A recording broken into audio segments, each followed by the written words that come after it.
John Watson has medical problems of his own, including a heart condition and a recent stroke. But with help, he's caring for his wife Mary at home. Simplifying tasks is one way to make that possible.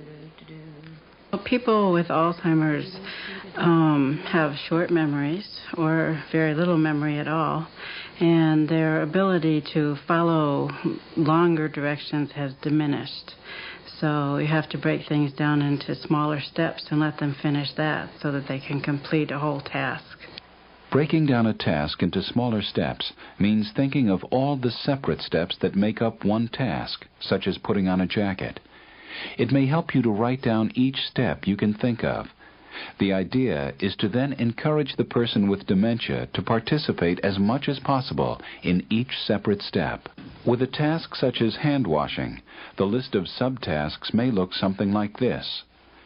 How many and what steps you break a task down into are less important than learning what parts of the task your family member really becomes involved with, and encouraging them to participate. Ed Swindler learned that guiding his wife Sherry helps her to brush her teeth herself. And I can help her with brushing the teeth by fixing the toothbrush so that she won't knock the paste out of it before she starts. I force it into the bristles because she'd shake it off otherwise. All right, yes. Go ahead. No, don't put her down. Don't put her down. Want to brush your teeth, hon? Thank you. There you go. All right, but I will. That's fine. I'll put it in the pen. Don't just lifting it up and put it in her mouth, and she'll brush. Don't let it on me. All right, good. Good. Very good. Wonderful. Visual and physical cues emphasize the spoken instructions and simplify the task. Try to keep these communication techniques in mind when using task breakdown.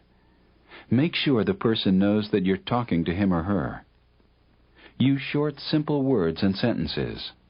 Speak slowly, clearly, and calmly. Be respectful, easygoing, and encouraging.